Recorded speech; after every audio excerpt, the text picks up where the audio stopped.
أعوذ بالله من الشيطان الرجيم. I seek refuge with Allah from Satan the outcast. وبينهما حجاب وعلى الأعراف رجال يعرفون كلا بسيماهم ونادوا أصحاب الجنة أن سلام عليكم لم يدخلوها وهم يطمعون.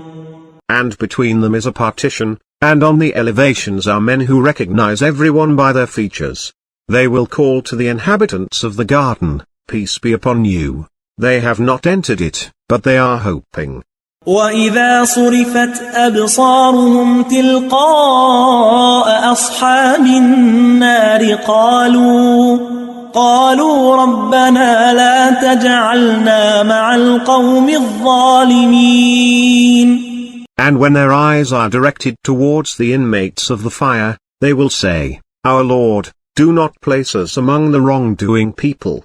ونادى أصحاب الأعراف رجالا يعرفونهم بسيماهم قالوا ما أغنى عنكم جمعكم وما كنتم تستكبرون.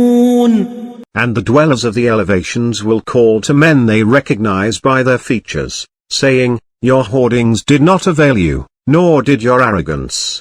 أهؤلاء الذين أقسمتم لا ينالهم الله برحمة ادخلوا الجنة لا خوف عليكم ولا أنتم تحزنون. Are these the ones you swore Allah will not touch with mercy? Enter the garden, you have nothing to fear, and you will not grieve.